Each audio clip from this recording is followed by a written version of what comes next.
अस्सलामुअलैकुम। Programme night addition में हम आपको खुशामदीद कहते हैं। नाज़रीन, मुल्की सियासत में इस वक्त हलचल मची हुई है।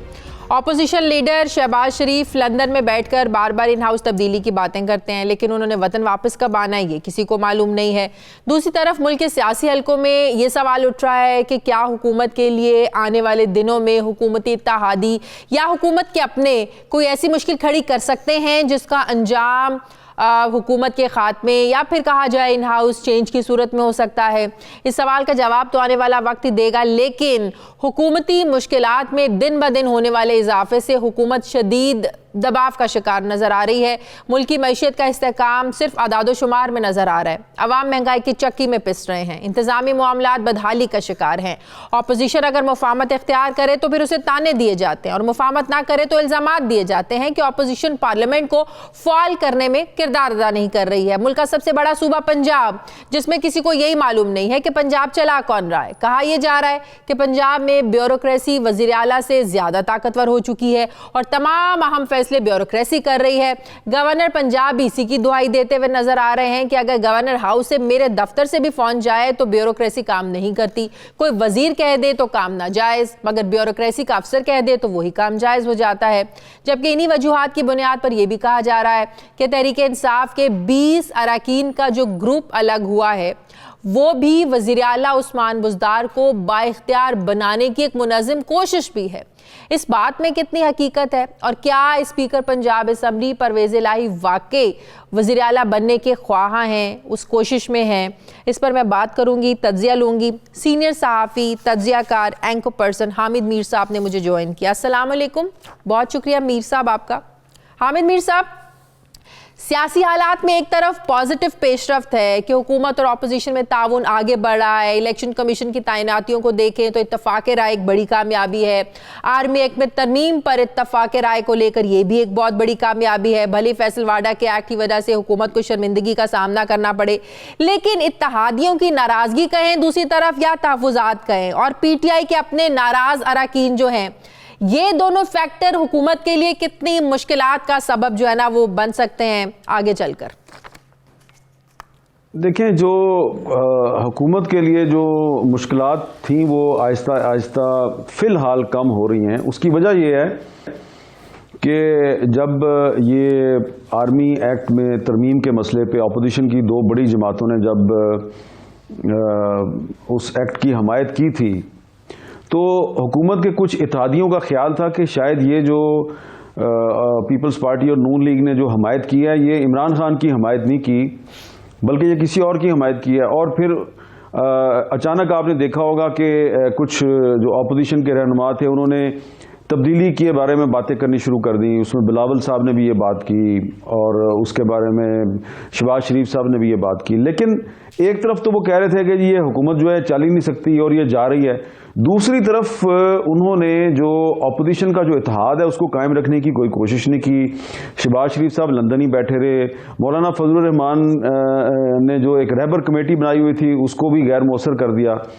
और उस सूरत हाल में जो इत्तेहादी थे उन्होंने कुछ दिन के लिए इमरान खान साहब के साथ थोड़े से नखरे तो किए, लेकिन जब उन्होंने देखा कि अब अपोजिशन की दो बड़ी पार्टियां जो हैं तो शायद इस इंतज़ार में है कि कोई इमरान खान साहब को फॉरेन फंडिंग केस में डिस्क्वालीफाई कर दे, उनके खिलाफ कार्रवाई कर दे और एक पका पकाया फल जो है वो इनकी झोली में आ गिरे, तो उस सूरत हाल को देखते हुए अब आहिस्ता आहिस्ता इत्तेहादी जो है वापस जा रहे हैं। तो इत्तेहादियों ने नखरे नुखरे तो किए हैं और पंजाब असम्बली में कुछ MPs का एक ग्रुप भी बन गया है, लेकिन आप देखेंगे कि एक बात समझ में नहीं आती, आप ही बता दें कि एक तरफ वज़ीर आज़म इमरान खान बुज़दार साहब को लेकर डटे हुए हैं कि जब तक पंजाब में तहरीक इंसाफ की हुकूमत है बुज़दार साहब ही जो है ना वो वज़ीर आला रहेंगे। लेकिन दूसरी तरफ बुज़दार साहब अब खुद परेशान हो रहे हैं क्योंकि इख्तियारात और तरक्याती फंड्स की तकसीम को लेकर जो काफ लीग में और चीफ सेक्रेटरी आज़म सुलेमान उनके बीच में जहांगीर तरीन साहब की मौजूदगी में जो सारे मामलात हल हुए हैं, जो सारे मामलात तय पाए हैं,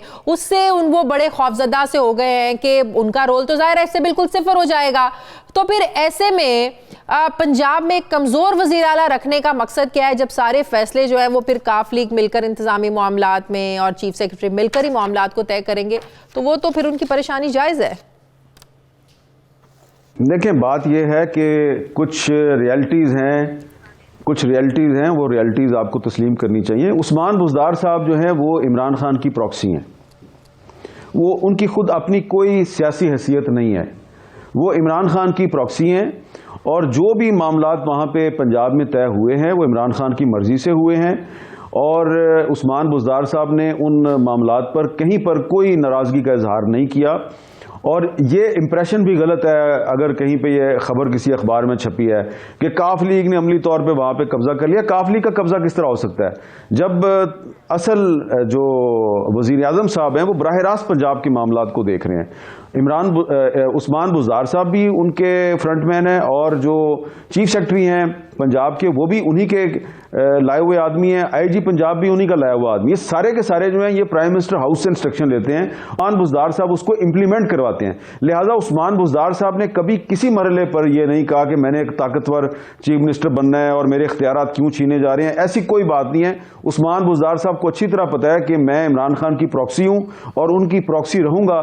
तो लेकिन इनके नाराज अरकान तो ये दुहाइयां देते हैं कि जो चीफ सेक्रेटरी है वो सीएम हाउस की नहीं सुनते, सीएम हाउस जो है ना वो सीएम साहब हमारी नहीं सुनते, हम किसके पास जाएं। बहरहाल एक इख्तियारात की जो लड़ाई है, जंग है, वो तो बहरहाल यहाँ मौजूद है पंजाब में, लेकिन वो इख्तियारात की लड़ाई जो है वो उस्मान बुज़दार की और काफ लीग के अंदर नहीं है। वो इख्तियारात की लड़ाई जो है वो ये है कि कुछ एमपीएस जो हैं वो अपनी मर्जी के पुलिस अफसर लगवाना चाहते हैं, अपनी मर्जी के वो डीपीओ लगवाना चाहते हैं, उनकी कोई बात जो है वो सुनता नहीं है, तो फिर वो उन्होंने ग्रुप बना लिया है। अब इसमें इस वक्त दो ग्रुप हैं, एक ग्रुप आपको पता चल गया, दूसरा ग्रुप आपको पता नहीं चल रहा। मैं आपको ये बता देता हूं कि जब उस्मान बुज़दार साहब के जो सपोर्टर्स हैं पंजाब असम्बली में, जब उन्होंने सुना कि जनाब कुछ लोग एक्टिव हो गए हैं और उस्मान बुज़दार की जगह पे किसी और को लाने की कोशिश हो रही है, तो उन्होंने एक ग्रुप बना लिया ताकि अगर कोई और चीफ मिनिस्टर का कैंडिडेट बन के सामने आता है तो वो उसको कहें कि जनाब हम उस्मान बुज़दार के साथ हैं। ये जो एमपीएस आपको नजर आ रहे हैं आजकल, इनमें बहुत से एमपीएस जो हैं वो प्राइवेटली ये कहते हैं कि हम दरअसल उस्मान बुज़दार के आदमी हैं। उस्मान बुज़दार साहब जो हैं उन्होंने अगर ये काम किया है तो उन्होंने इमरान खान से पूछ के ही किया होगा ना। तो अभी आप देखेंगे थोड़े दिन में एक सेंट्रल पंजाब के एमपीएस का भी एक ग्रुप वो बन सकता है। तो ये सारी जो है ना ये इख्तियारात की जंग ना तो उस्मान बुज़दार और इमरान खान के दरमियान है, ना उस्मान बुज़दार और परवेज लाई के दरमियान है। ये इनके आपस के मामलात हैं। हुकूमत को ना अपने इत्तेहादियों से कोई खतरा है, ना ही अपने लोगों से कोई खतरा है, कोई परेशानी वाली बात नहीं है। नहीं, ये तो अब आप खुद ही बात करिए। मैं ये कह रहा हूं कि इत्तेहादी बेचारे बेबस हैं, वो किधर जाएं, उनके तो अपने नंबर जो हैं वो थोड़े से हैं। जब तक ऑपोजिशन जो है वो खुलकर मैदान में नहीं आएगी और अपना जो शहबाज शरीफ साहब जो अपोजिशन लीडर हैं वो जब आके मैदान में आके तो अपोजिशन नहीं करेंगे तो इत्तेहादी क्या कर सकते हैं। इत्तेहादियों की ताकत अपोजिशन है, अपोजिशन उनके साथ मिलेगी तो वो कुछ कर सकते। मेरी मीर साहब ये जो आटे का आप देखें एकदम बहरान पैदा हो गया, आनन फानन बहरान पैदा हो जाता है। पाकिस्तान जो गंदम बरामद करता है हमें इंपोर्ट करनी पड़ जाती है। तो हुकूमत की जो नाअहलियां हैं, नाकामियां हैं, या मिसमैनेजमेंट कह दें या बैड गवर्नेंस कह दें, आपको लगता है कि इसके होते हुए ऑपोजिशन को एक्टिव होने की जरूरत है? इनके अपने ही इक़दामात काम ऐसे हैं कि ऑपोजिशन तो बस बैठ के तमाशा देख रही है कि ये खुद ही अपनी हरकतों की वजह से ही जाएंगे। नहीं, मैं तो ऑपोजिशन को ऑपोजिशन समझता नहीं। ऑपोजिशन तो एग्जिस्ट नहीं करती पाकिस्तान में। हाँ, पीटीआई के अंदर ऑपोजिशन है, ये जो उनके अपने ग्रुप बन जाते हैं। अब पंजाब असम्बली में एक ग्रुप बन गया है, कौमी असम्बली में जो कराची के पीटीआई के 7 MNAs हैं उन्होंने एक G7 का ग्रुप बना लिया है। तो ये जो नून लीग और पीपल्स पार्टी है ये तो कोई ऑपोजिशन नहीं है, ये तो उसको तो मैं ऑपोजिशन मानता ही नहीं। क्यों कर रही है, इसके पीछे क्या वजह, क्यों खामोश है ऑपोजिशन? मियां शहबाज शरीफ, नवाज शरीफ बाहर बैठे हुए हैं, मरियम खामोश है, बिलावल साहब भी जो बड़ी धमकियां देते हैं जलसों की हद तक होती हैं, फिर क्यों कॉम्प्रोमाइज कर रही है ऑपोजिशन? क्या देखें, आप कंप्रोमाइज को आपको अच्छी तरह पता है उन्होंने क्यों कंप्रोमाइज किया है। उन्होंने अपने खिलाफ मुकदमे खत्म करवाने थे, वो उन्होंने करवा लिए हैं। उन्होंने जेल से बाहर आना था, वो जेल से बाहर आ गए हैं। उनको क्या गर्ज है कि आटा महंगा हो रहा है या चीनी का बहरान पैदा हो, उन्होंने जो करना था वो कर लिया है। अब उनकी जो कमजोरियां हैं वो इमरान खान की ताकत है, और इसीलिए इमरान खान जो के बारे में जो लोग कहते हैं जी वो कठपुतली है, तो इमरान खान ने तो दिखा दिया है। नवाज शरीफ, शहबाज शरीफ वापस आएंगे मीर साहब? आते हैं नहीं आते हैं, मुझे या पाकिस्तान के आम आदमियों को इससे फर्क नहीं पड़ता। लेकिन अगर अब शहबाज शरीफ साहब वापस आ भी जाएंगे तो क्या करेंगे आके? वो कौमी असम्बली के इजलास में आएंगे, किस मुंह से आएंगे कौमी असम्बली के इजलास में? बज़ाहिर वो अपोजिशन लीडर हैं, लेकिन अपोजिशन लीडर तो पाकिस्तान में एग्जिस्ट नहीं करता। तो शहबाज शरीफ साहब को पता है कि जब मैं पाकिस्तान आऊंगा मेरे लिए बड़े मसाइल पैदा होंगे। अब नैब की कार्रवाइयों को लेकर पिछले कुछ अरसे से आपको भी पता है कितना शोर मचा हुआ है, ऑपोजिशन की तनकीद, सारे इल्जामात हुकूमत पर। अब जो फवाद हसन फवाद की तकरीबन 1.5 साल के बाद जो कल जमानत हुई है, आपको नहीं लगता ये एक नैब के लिए एक बहुत बड़ी सुबकी है? 1.5 साल उन्होंने कैद काटी, ना कुछ निकला, ना कुछ साबित कर पाए। एक तरफ लोग पकड़े जा रहे हैं, दूसरी तरफ जमानतें लेकर बाहर आ रहे हैं। तो ये आपको लगता है कि एक और एक शर्मिंदगी का सबब बना है ये एक्ट भी, कि कुछ साबित ही नहीं हो रहा किसी से भी? फवाद हसन फवाद को गिरफ्तार किया गया था 5 जुलाई 2018 को। 5 जुलाई 2018 को पाकिस्तान में एक निगरान हुकूमत मौजूद थी और उनको गिरफ्तार करने की वजह यह थी कि उनके ज़रिए शहबाज शरीफ साहब को प्रेशराइज़ किया जाए। शहबाज शरीफ साहब जो हैं वो अपने भाई नवाज शरीफ के ख़िलाफ़ बगावत करने से इनकार कर रहे थे। इलेक्शन जो है वो 25 जुलाई को हुआ। फवाद हसन फवाद को 5 जुलाई को गिरफ्तार किया गया। उनके खिलाफ 2-3 झूठे केस बनाए गए और फिर जो नैब के हुकाम थे वो बाद में टीवी चैनल्स पर आके कहते थे कि जी ये तो फवाद हसन फवाद तो रोता है, गिड़गिड़ाता है, माफिया मांगता है, इसकी आंखों से आंसू ही रुकते नहीं हैं, ये तो वादा माफ गवाह बन गया है। और फिर आप देखें हमारे मीडिया में ये खबर भी जो है वो हेडलाइन के तौर पर नशर हुई कि फवाद हसन फवाद जो है वो वादा माफ गवाह बन गया। ना वो वादा माफ गवाह बने, ना वो रोए, ना गिड़गिड़ाए, ना उन्होंने माफिया मांगी। उन पर कोई मुकदमा साबित नहीं हुआ। एक मुकदमा जो है उसमें उनकी 2019 में जमानत हो गई, दूसरे मुकदमे में उनकी कल जमानत हो गई है। दोनों मुकदमे खत्म हो गए हैं। तो मैं समझता हूं कि इसमें फवाद हसन फवाद पर तो कोई इल्जाम साबित नहीं हुआ। तो अब अगर नैब ने अपनी को रही सही इज्जत जो है उसको थोड़ा सा बचाना है तो बेहतर है कि चेयरमैन नैब जो है वो फवाद हसन फवाद से माफी मांगे। और दूसरी तरफ जो ये नाम नहाद अपोजिशन है ये हुकूमत के साथ मिलकर जो नैब का कानून है इसमें जो नैब को 90 दिन के रिमांड का इख्तियार हासिल है और चेयरमैन नैब के पास लामहदूद इख्तियारात हैं, इन इख्तियारात को ख़त्म करें। मैं ज़ाती तौर पे तो समझता हूं कि नैब को ख़त्म कर देना चाहिए, लेकिन शायद मीर साहब जो अपोजिशन ने नैब की कार्रवाइयों को लेकर पिछले कुछ अरसे में भुगता है, बड़े बड़े लीडर्स अपोजिशन जमातों के गिरफ्तार हुए, और आपको लगता है अब इन्हें अपनी गलती का एहसास हो गया है? ना नून लीग अपने दौर में तरमीम कर पाई, तब्दील कर पाई कानून, ना पाकिस्तान पीपल्स पार्टी कर पाई, तो आपको लगता है कि अब इन पार्टियों को एहसास हो गया है कि नैब कवानीन में जो तरमीम है नागुज़ीर हो चुकी है और ये करेंगे, इस पर भी हुकूमत के साथ मिलकर आगे चलेंगे ये लोग? मैं पीपल्स पार्टी और मुस्लिम लीग नून के बारे में कोई प्रेडिक्शन नहीं कर सकता क्योंकि ये किसी वक्त भी यू टर्न ले लेते हैं, तो इल्जाम लगाते हैं इमरान खान पे। यू टर्न लेने का माहिर तो इमरान खान को बोला जाता है। नहीं, अब तो पीपल्स पार्टी और नून लीग इसके माहिर है ना, तो मैं इनके बारे में कुछ कह नहीं सकता क्योंकि माजी में तो ये कहते रहे कि जनाब हम नैब के कानून को तब्दील करेंगे, और आजकल भी प्राइवेटली जो इनके जो लोग इस्लामाबाद में मौजूद हैं वो हमें यही कहते हैं कि ये तब्दील होना चाहिए, लेकिन क्या पता इनको कहीं से फोन आ जाए तो ये अपना मौक़िफ़ तब्दील कर लें। इसलिए मीर साहब आपको पता है कि महंगाई को लेकर लोग इस हुकूमत से कितने ज़्यादा परेशान हैं। अभी कुछ देर पहले टीवी पर खबर चल रही थी कि पीटीवी को जो खसारा हो रहा है इसका बोझ भी आवाम पर डालने की तैयारी कर रही है ये हुकूमत। पीटीवी की अब ये इस बिल में 35 रुपए से बढ़ाकर इसकी जो फीस है ये 100 रुपए कर दी गई है, और ये जो एक्स्ट्रा पैसे ये आपको बिजली के बिलों में लग कर आएंगे। तो किसी ने ऐसे ही मुझे कॉल की कि ये हुकूमत क्या कर रही है, अब जो पीटीवी देखता भी नहीं है उसको भी जो है ना वो पीटीवी का खसारा जो है ना वो बर्दाश्त करना पड़ेगा। हम लोग कह रहे हैं कि ये इनके जो खसारे हम पर क्यों बोझ डाला जा रहा है, हम क्यों भुगते हैं? तो मैंने कहा मीर साहब को मैं प्रोग्राम में ले रही हूँ, तो मीर साहब से मैं पूछूंगी कि ये हुकूमत किस डगर पर चल रही है, क्यों ये लोगों का जीना जो है ना वो इतना मुश्किल कर रहे हैं? बिजली आगे महंगी है, गैस इतनी महंगी है, मजीद बिजली के बिलों में इतने पैसे लगकर आएंगे अब आवाम को। देखिए ये हुकूमत जो है अगर ये अवाम पे इतना ही बोझ डाल रही है तो इसलिए डाल रही है ना कि अवाम बोझ बर्दाश्त करने के लिए तैयार हैं।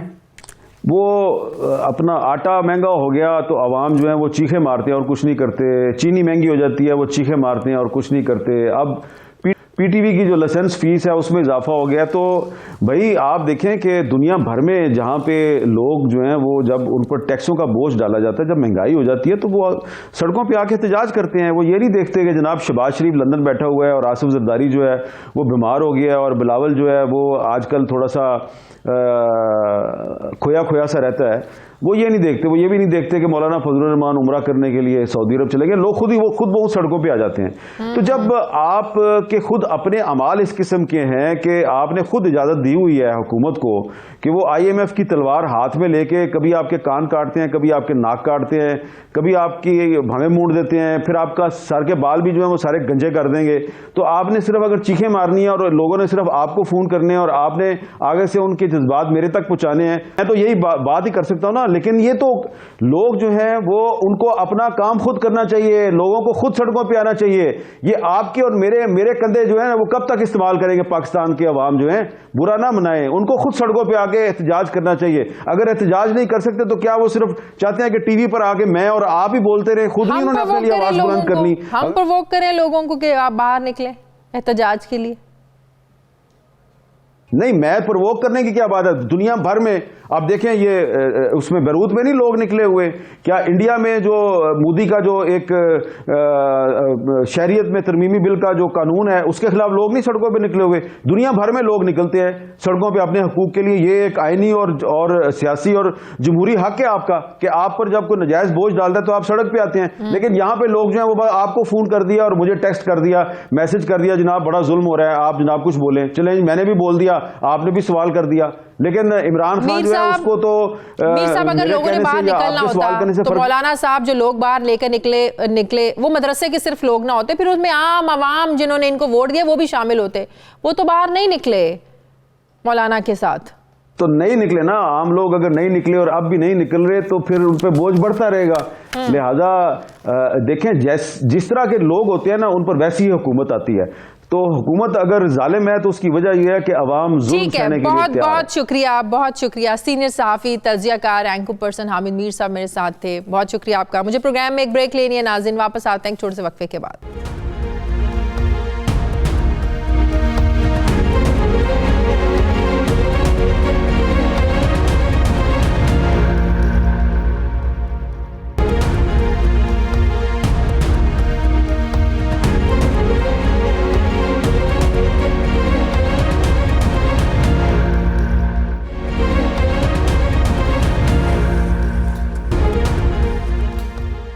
ब्रेक के बाद एक बार फिर से आपको खुशामदीद कहते हैं नाज़रीन। वज़ीर आज़म इमरान खान आलमी इक़्तिसादी फ़ोरम के सालाना इजलास में शिरकत के सिलसिले में स्विट्ज़रलैंड के शहर डेवोस में मौजूद हैं, जहां वो आलमी रहनुमाओं से मुलाकातें भी कर रहे हैं। मुख्तलिफ मामलात के ऊपर पाकिस्तान का जो मौक़िफ़ है वो दुनिया के सामने रख रहे हैं।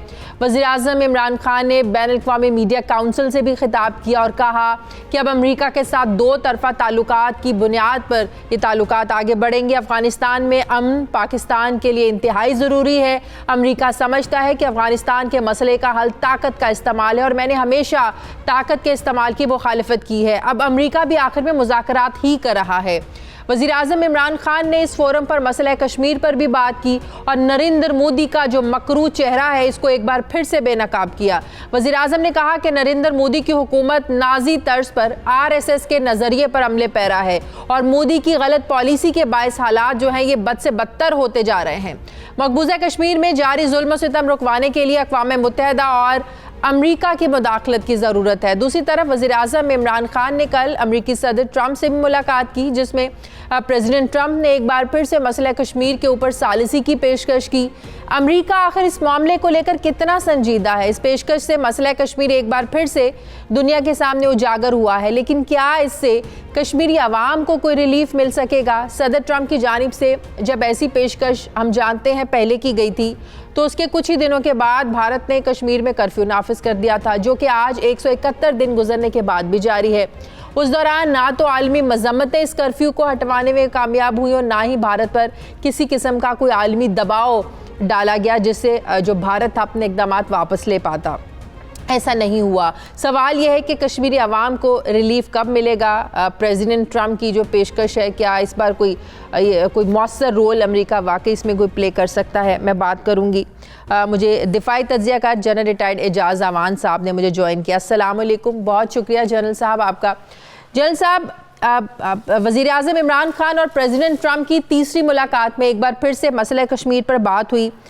जैसा कि मैं अभी इंट्रो में भी कह रही थी कि इससे पहले जब प्रेसिडेंट ट्रंप ने सालिसी की पेशकश की बात की तो उसके बाद 5 अगस्त के जो इकदाम थे वो भारत की तरफ से आगे अब फिर एक दफ़ा पेशकश की है सालिसी की, अब तो अल्लाह खैर ही करे। लेकिन हमारा सवाल यह है कि बार बार सिर्फ सालिसी की पेशकश करना आखिर रुकावट क्या है? अमेरिका आखिर क्यों उसमें कोई रोल प्ले नहीं कर पा रहा है, सिवाय इसके कि बार बार ये कह देना मैं किरदार अदा कर सकता हूं, हम किरदार अदा करने के लिए तैयार हैं। शादिया, देखिए बात यह है कि सालिसी का मसला वहां पैदा होता है जहां पे दोनों मुतहारिब ग्रुप मसले का हल चाहते हों और किसी तीसरे को सालिस तस्लीम करें। 19 अगस्त के इस हिंदुस्तान के एक्शन के बाद से जो उसमें एक बुनियादी तब्दीली आई है, वहां मुझे नहीं लगता कि सालिसी का कोई किरदार बाकी रह गया है। हिंदुस्तान ने बायलैटरल मुआहदे हिंदुस्तान और पाकिस्तान के अंदर जो थे उनको यकसर उठा के बाहर फेंक दिया है और यूएन रेजोल्यूशन को डिसरिगार्ड करते हुए उन्होंने कहा कि नेहरू से गलती हुई थी जो ये मामला उठाकर यूनाइटेड नेशन ले गए थे, लिहाजा उन्होंने उसके स्टेटस को तब्दील करके उस हल तलब मामले को जम करके अपने मुल्क का हिस्सा डिक्लेयर कर दिया है। अब ये वो एक्सट्रीम पोजीशन है जिस पे पाकिस्तान सिरे से इसको तस्लीम ही नहीं करता और हिंदुस्तान इस पोजीशन पे न सिर्फ ये कि वो बजिद है, वो इस पे अमल पैरा भी हो चुका है। अब इसके दरमियान कहां सालिसी की गुंजाइश निकलती है? दूसरी बात यह है कि हिंदुस्तान किसी सालिस को एक्सेप्ट करने को तैयार ही नहीं है, तो जब वो तैयार ही नहीं है तो अमेरिका किस बात की सालिसी करेगा?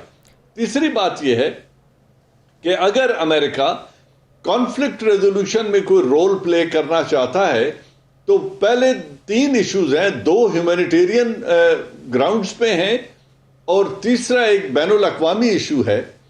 पहली बात यह है कि जितने लोगों इस वक्त जो कर्फ्यू नाफिज है, अगर अमेरिका उसको उठवाने के लिए उन पर जोर डाले, वहां पे कर्फ्यू उठवा दे, जितने उनके कैदी हैं उनको रिलीज करवा दे और इंटरनेशनल मीडिया को एक्सेस दिलवा दे कश्मीर में, तो हम कहेंगे कि अमेरिका ने बहुत बड़ा कदम उठाया है। इससे आगे जाता हुआ मैं अमेरिका को नहीं देख रहा। सालिसी की पेशकश करने का मकसद है, भारत इस पर राजी नहीं है, अमेरिका बार बार पेशकश करता है, ये क्या सिर्फ पाकिस्तान को राम करने के लिए, पाकिस्तान के सामने अपना इमेज अच्छा बनाने के लिए सिर्फ बार बार प्रेसिडेंट ट्रंप ये पेशकश करते हैं? देखिए, जब पाकिस्तान के close to heart 2 major issues हैं, एक अफगानिस्तान का अमन है और दूसरा कश्मीर का है।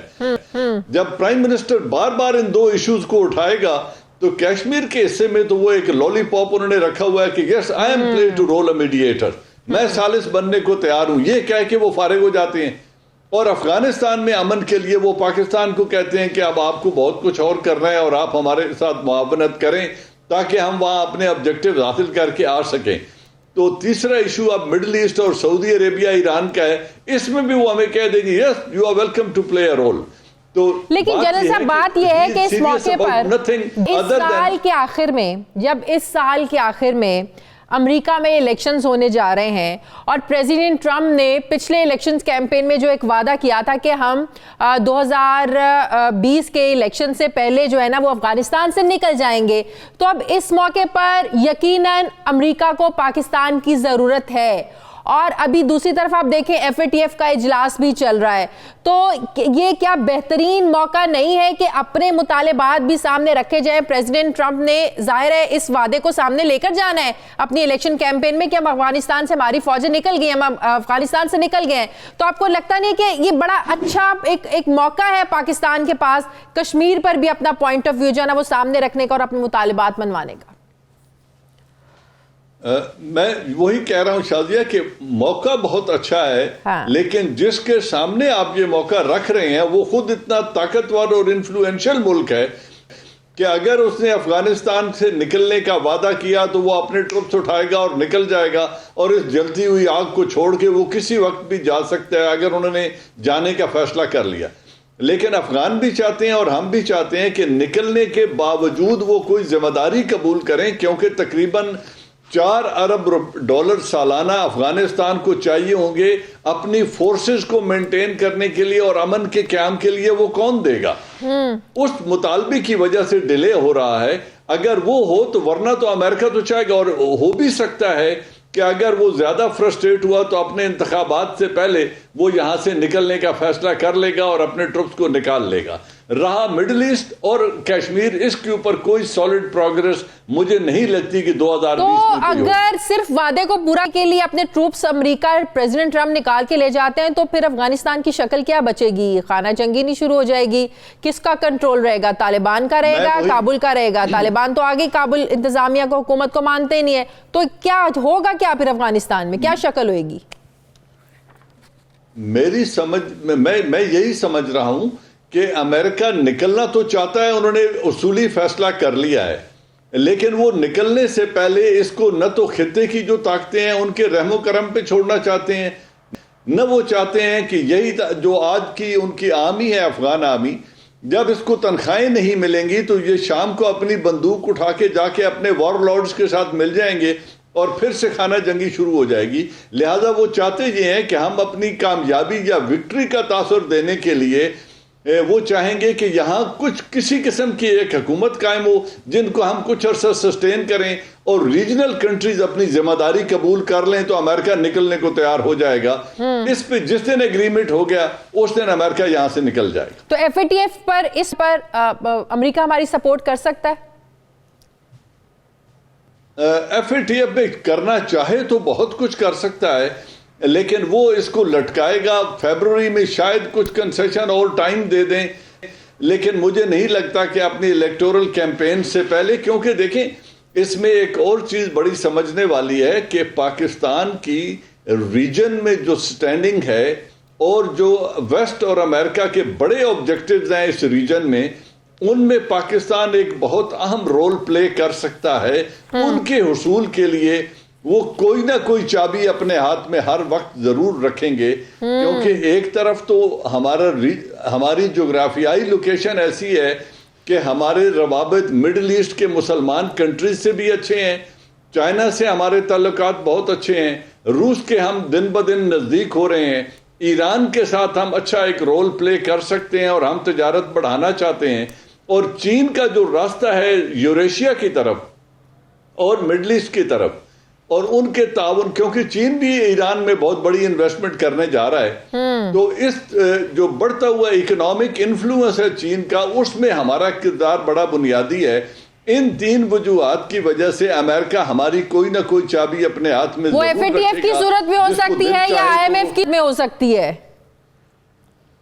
या दोनों ही हो सकती है। इंटरनेशनल मॉनेटरी फंड्स जो हैं, FATF हो गया, IMF हो गया, वर्ल्ड बैंक हो गया, ये जो मॉनेटरी अदारे हैं, इनके जरिए वो चाहेगा कि पाकिस्तान के अंदर उनका इन्फ्लुएंस रहे, और जो पाकिस्तान में ये एक स्टेबिलिटी आई है, पॉलिटिकल स्टेबिलिटी, वो नहीं चाहेगा कि ये हुकूमत इतनी इंडिपेंडेंट हो जाए इमरान खान और आर्मी के इत्तेहाद की वजह से कि उनको अंदरूनी खतरा कोई ना रहे। लिहाजा वो पॉलिटिकल व्हीलिंग डीलिंग में भी अपना एक रोल अदा करते रहेंगे और अपोजिशन को लगाकर एक इनस्टेबिलिटी का तासुर भी पैदा करेंगे ताकि इमरान साहब उनकी कुछ शराइत मानने को तैयार हो जाएं। सही। जनरल साहब, अफगानिस्तान में जंग के कितने इम्कानात हैं? फिलहाल तालिबान जंगी कार्रवाइयां कम करने पर राजी हुए हैं।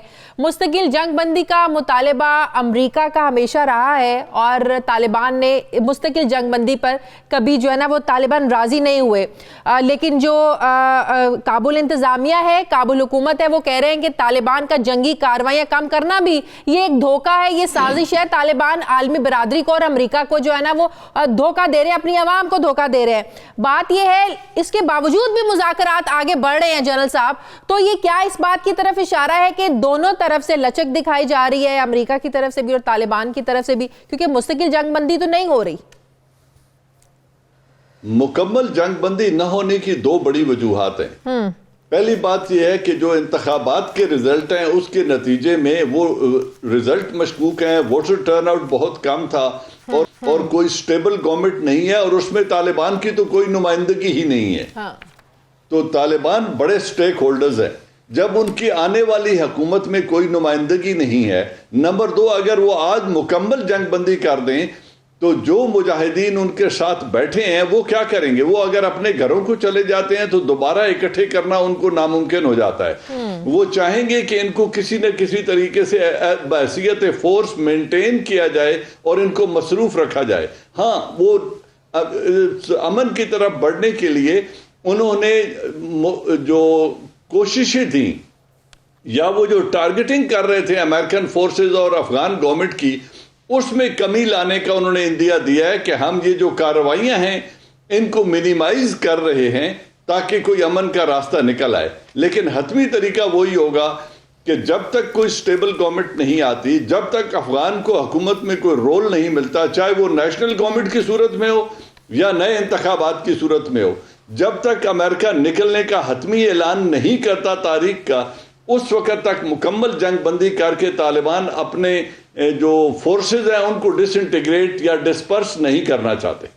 सही। जल साहब, मेरा आखिरी सवाल, मौजूदा जो पाकिस्तान और इंडिया को लेकर, कश्मीर को लेकर जो मामलात चल रहे हैं, इसी तनाजुर में भारत ने जो पाकिस्तान को एक दावतनामा भेजा है शंघाई कोऑपरेशन ऑर्गेनाइजेशन के सालाना इजलास में शिरकत के लिए, अभी इस साल के एंड में होना है, लेकिन 8-10 महीने पहले ही भारत की तरफ से इन्विटेशन आ गया है।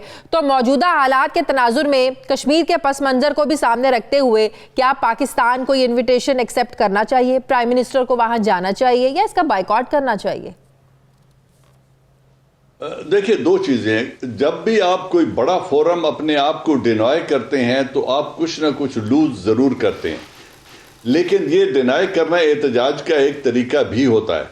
अब मैं समझता हूं कि इसको पार्लियामेंट में लाया जाए, पार्लियामेंट मिलकर डिसीजन करे और जितने बड़े स्टेक होल्डर्स हैं मुल्क में, इंटेलिजेंस एजेंसीज हैं, आर्मी है, जो डिफेंस कमेटी है कैबिनेट की, वो मिले और पार्लियामान के सामने ये रखकर पार्लियामेंट जो डिसीजन करेगी, ये सोलो फ्लाइट नहीं होनी चाहिए, पीटीआई को एक नेशनल डिसीजन होना चाहिए ताकि कल इसके जो भी रिपरकशन हो तमाम जमातें इसकी जिम्मेदारी कबूल करें, चाहे उसका रिजल्ट मुस्बत निकले या मनफी निकले। मैं जाती तौर पर समझता हूं कि उस वक्त तक बहुत कुछ अगर बेहतरी नहीं आती हालात में, अगर कर्फ्यू उठ जाता है, कैदी रिलीज हो जाते हैं, तो फिर हर सूरत में जाना चाहिए शिरकत के लिए, और अगर हालात यूं के तूं रहते हैं तो फिर पार्लियामेंट को यह एक नेशनल डिसीजन की सूरत में पार्टिसिपेशन या बायकॉट का फैसला किया जाए। ठीक है, बहुत बहुत शुक्रिया। जनरल एजाज अवान साहब मेरे साथ थे। नाज़रीन, मुझे प्रोग्राम में एक ब्रेक लेनी है, वापस आते हैं एक वक्फे के बाद।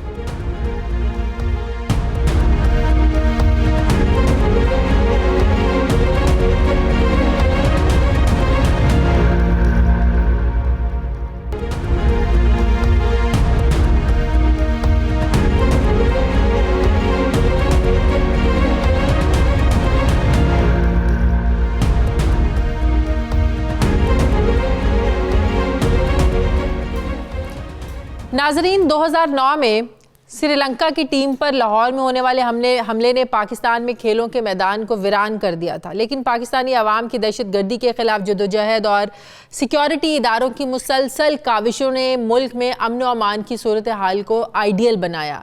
लेकिन इसके बावजूद पाकिस्तान में इंटरनेशनल क्रिकेट की वापसी एक बहुत बड़ा चैलेंज था, जिसके रास्ते में बहुत से ममालिक की साजिशें भी शामिल थीं। मई 2015 में जिम्बाब्वे टीम की पाकिस्तान आमद बारिश का पहला कतरा साबित हुई, और इसके बावजूद पाकिस्तान को आलमी सतह पर दोबारा टीमों का जो एतमाद था उसको जीतने में कई साल लग गए। इस तमाम सूरत हाल में PSL के मैचेस की मेज़बानी ने एक और अहम रोल प्ले किया, और फिर उसके बाद वर्ल्ड 11 की आमद से इंटरनेशनल क्रिकेट की वापसी के मज़ीद दरवाजे खुल गए।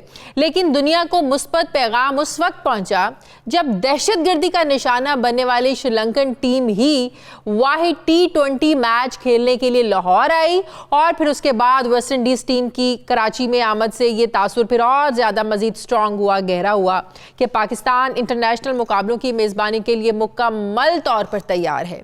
फिर उसके बाद श्रीलंकन टीम के 10 अहम क्रिकेटर्स ने इनकार को नज़रअंदाज करके श्रीलंकन टीम दोबारा पाकिस्तान आई और टेस्ट क्रिकेट की बहाली में अहम किरदार अदा किया। इंटरनेशनल खिलाड़ियों और टीमों के पाकिस्तान में मुतअद्दिद बार आमद के बाद अब बांग्लादेश के पास दौरे पाकिस्तान से इनकार का कोई जवाज़ नहीं था, लेकिन इसके बावजूद बांग्लादेश की टीम ने आने से इनकार किया। लेकिन फिर 48 घंटों के बाद ही पाकिस्तान में 3 मरहलों में मुकम्मल सीरीज़ खेलने पर बांग्लादेश की टीम आमादा हो गई, और अब बांग्लादेशी टीम पहले मरहले में 320 मैचेस जो है वो खेलेगी। पहला मैच 24 को, दूसरा 25 जनवरी और तीसरा 27 जनवरी को खेला जाएगा। उसके बाद टेस्ट सीरीज को भी 2 हिस्सों में तकसीम करते हुए एक मैच PSL से पहले रावलपिंडी में मुकम्मल किया जाएगा और दूसरा T20 लीग खत्म होने के बाद कराची में शेड्यूल किया गया है, जबकि इसी दौरान एक वनडे मैच भी खेला जाएगा। बांग्लादेश की टीम के शेड्यूल को 3 हिस्सों में तकसीम होने से PCB को माली तौर पर तो नुकसान पहुंचेगा, लेकिन कहा जाता है कभी कभी नुकसान के फैसले भी जो है ना वो सूदमंद साबित होते हैं। इसी साल एशिया क्रिकेट कप की मेज़बानी भी पाकिस्तान के हिस्से में आई है, लेकिन इसके खिलाफ भी साजिशें हो चुकी हैं कि ये मेज़बानी पाकिस्तान से छिन जाए। बांग्लादेश क्रिकेट टीम की आमद के बाद इस मेज़बानी के लिए पाकिस्तान की पोजीशन यकीनन मज़ीद मुस्तहकम हो जाएगी, जबकि बांग्लादेश से T20 सीरीज़ में पाकिस्तान की नंबर 1 पोजीशन भी दांव पर लगी है। अगर पाकिस्तान एक T20 भी हार जाता है तो पाकिस्तान की नंबर 1 की जो पोजीशन है ये छिन सकती है। क्या पाकिस्तान अपनी जो नंबर 1 की पोजीशन है इसको बरकरार रख पाएगा? और जो टीम अनाउंस की गई है बांग्लादेश से T20 सीरीज़ खेलने के लिए, वो कितनी पावरफुल टीम है, इस सब पर मैं एनालिसिस लूँगी, तज्जिया लूँगी। मेरे साथ साबिक टेस्ट क्रिकेटर सईद अजमल ने मुझे ज्वाइन किया। अस्सलाम वालेकुम, बहुत शुक्रिया सईद, आपने वक्त दिया। सबसे पहले तो मुझे ये बताइएगा कि 12 साल के बाद बांग्लादेश क्रिकेट टीम का पाकिस्तान आना कितना अहम दौर है। ऑल्दो इंटरनेशनल क्रिकेट तो पाकिस्तान में बहाल हो गई है, लेकिन अच्छी और खुशी की बात ये लगती है कि आहिस्ता आहिस्ता दुनिया समझ रही है कि पाकिस्तान एक महफूज मुल्क है खेलों के लिए। जी बिल्कुल, थैंक यू वेरी मच, आपने मुझे इनवाइट किया यहाँ पे आपके प्रोग्राम में। एक्चुअली बात यह है कि पाकिस्तान ऑलरेडी सेफ है और 4-5 साल से हम काफ़ी शोर मचा रहे हैं कि पाकिस्तान की क्रिकेट बहाल होनी चाहिए, और फाइनली ये श्रीलंका ने आके जो वनडे और T20 सीरीज़ और उसके बाद टेस्ट सीरीज़ खेली है, तो उसमें पाकिस्तान में अल्हम्दुलिल्लाह, और PSL के काफ़ी मैचेस इससे पहले हो चुके थे और बहाल हो गई है। और देखें, बांग्लादेश की टीम ने आने से पहले इनकार किया, बड़ा दुख हुआ, क्योंकि ये वो टीमें हैं जो पाकिस्तान के साथ, पाकिस्तान ने इनको सपोर्ट किया, प्रमोट किया, इनकी क्रिकेट को बनाया, सारा कुछ किया, और उसके बाद बांग्लादेश हमें आंखें दिखा रहा है। ये बड़े अफसोस की बात है हमारे लिए भी और बांग्लादेश के लिए भी, क्योंकि कहते हैं आसान का बदला नहीं भूलना चाहिए। बट ये है कि वही बात के 48 घंटों में मान भी गए, अभी भी अकड़ रहे हैं।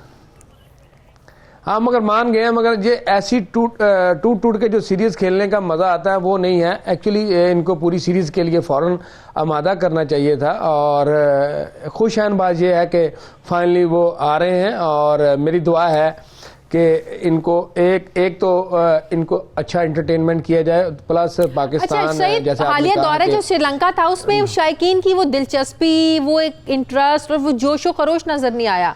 इसकी आपको क्या वजह लगती है? स्टेडियम की वो रौनक उस वक्त नजर नहीं आई श्रीलंका की टीम जब आई थी, ऐसे ही था?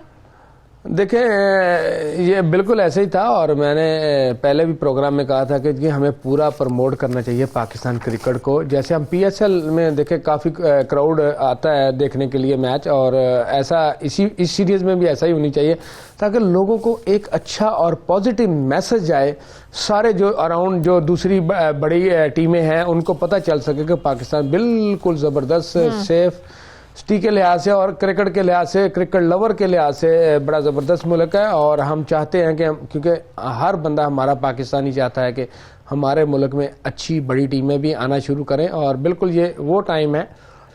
और PCB ने इसके ऊपर काफ़ी मेहनत की है, स्पेशली गवर्नमेंट ने इस लेवल पे काफ़ी जोर लगाया, और सब ने मिल मिला के ये वापस लेके आए पाकिस्तान की इंटरनेशनल क्रिकेट।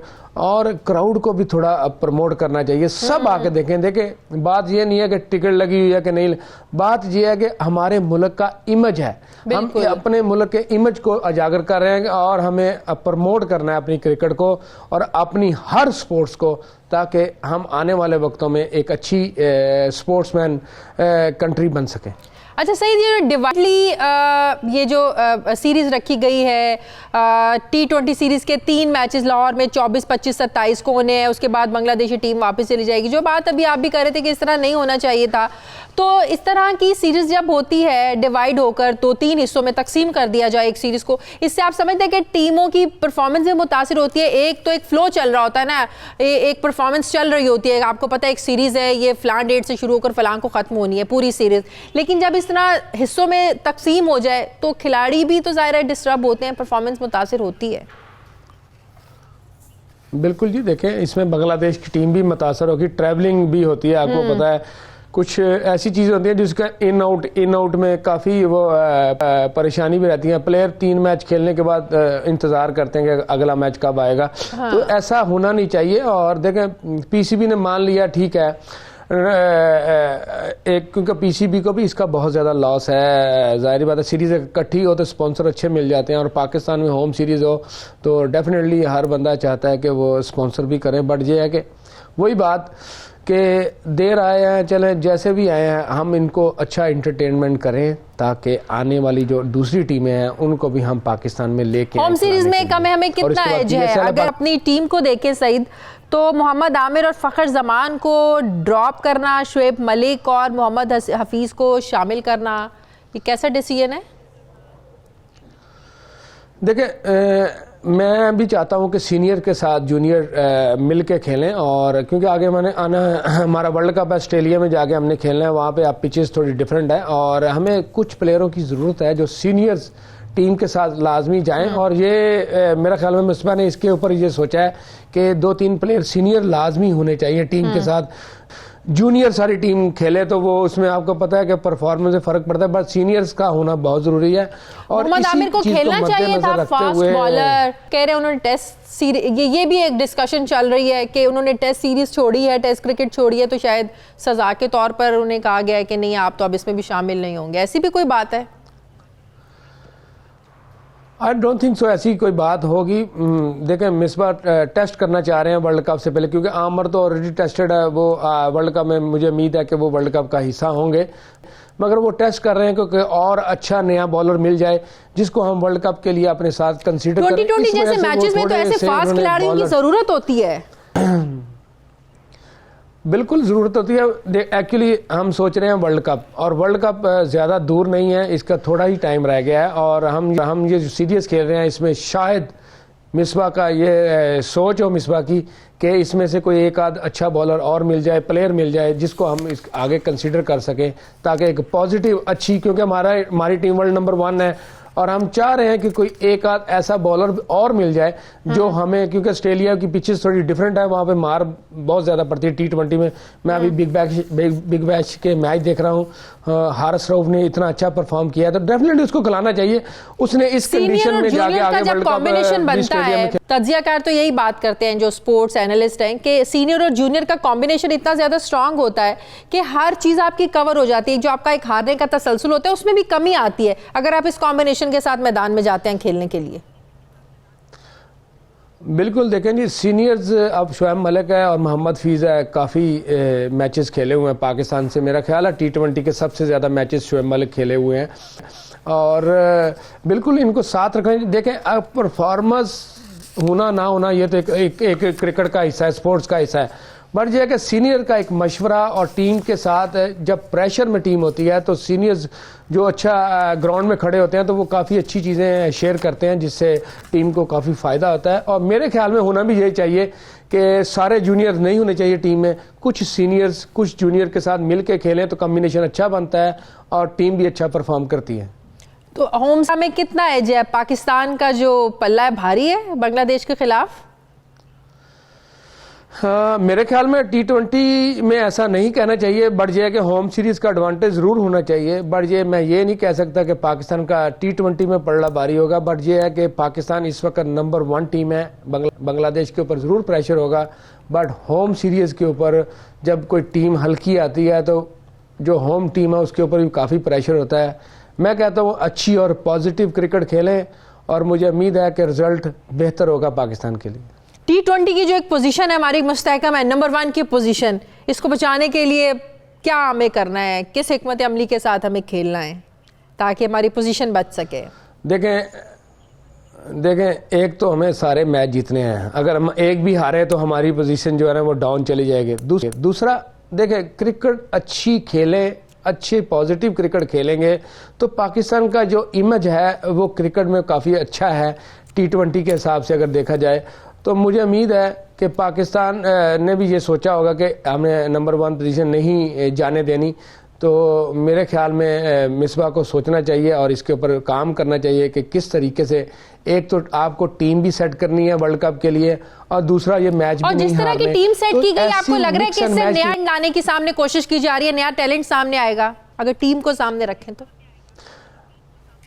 देखा मिसबा पिछले 4 महीने से यही ट्राई कर रहे हैं कि काफ़ी ज़्यादा चेंजिंग वो कर रहे हैं। तो वो चेंजिंग करने का मकसद उनका यही है कि 6 महीने लगा के हर बंदे को टेस्ट कर लिया जाए ताकि इससे कोई बेहतर लड़के नजर आए तो उनको आगे वो पुश करें। और अगर जो लड़का अच्छा खेलता है तो प्लीज एक काम जरूर करें कि उसको साथ लेके चलें। ये नहीं है कि 1-2 मैच के बाद उसको फिर ड्रॉप कर दिया जाए। और अगर उसको लेते जाएंगे साथ, पाकिस्तान ए टीम बनाए, पाकिस्तान की मेन टीम बनेगी, तो मेरे ख्याल में ये अच्छी सोच है कि जूनियर सीनियर को चांस मिले। और जो पीछे लड़के अच्छा परफॉर्म कर रहे हैं डोमेस्टिक क्रिकेट में, लाइक कामरान अकमल ने बड़ा अच्छा T20 में परफॉर्म किया है, मेरे ख्याल में उसको भी चांस देना बनता था। बढ़ जाए कि अब वो ये समझते हैं कि कामरान जो काफ़ी मैच्योर हो गए हैं और उसकी PSL में भी अच्छी परफॉर्मेंस है, मेरे ख्याल में जरूर कंसीडर करना चाहिए था। बढ़ जाए कि अब मिसबा साहब सिलेक्टर भी हैं, रौन के बाहर होने वाली है, PSL भी शुरू होने वाला है, बांग्लादेश की टीम भी आ रही है। तो हम तो दुआ करेंगे कि अल्लाह ताला जो है ना वो हमारी टीम की मदद करे, हौसले बुलंद हो और जो जीत है वो हमारा मुकद्दर बने। हमारी दुआएं पाकिस्तानी टीम के साथ हैं। बहुत बहुत शुक्रिया, बहुत शुक्रिया। सईद अजमल मेरे साथ थे। नाज़रीन, हमारे आज के प्रोग्राम का एडिटोरियल। नाज़रीन, भारत में इंसानी हुकूक की खिलाफ वर्जियाँ तो एक आम सी बात हो चुकी है, लेकिन इनके खिलाफ आवाज़ उठाने वालों को भी हुकूमत और RSS के गुंडों की जानिब से शदीद रिएक्शन, रद्द-ए-अमल का सामना करना पड़ता है। लेकिन फिर भी कुछ लोग ऐसे ज़रूर मौजूद हैं जो कि ना सिर्फ भारत में जारी जो मजालिम हैं उन पर आवाज़ उठाते हैं, बल्कि कलमा हक भी बुलंद करते हैं। भारतीय फिल्मों के नामवर अदाकार नसीरुद्दीन शाह ने अब भारत की मौजूदा सूरत हाल के बारे में कहा है कि बतौर मुसलमान भारत में रहना मुश्किल बना दिया गया है।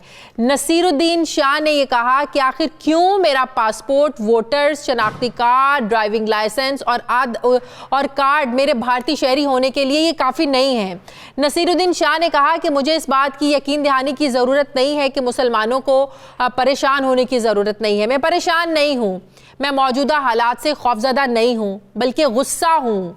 मुस्लिम मुखालिफ मतनाज़े शहरियत कानून और BJP के कारकुनों की जानिब से दिल्ली की जवाहरलाल नेहरू यूनिवर्सिटी के तलबा पर वहशियाना तशद्दुद के बायस भारत की अंदरूनी सूरत हाल इंतहाई ख़राब है।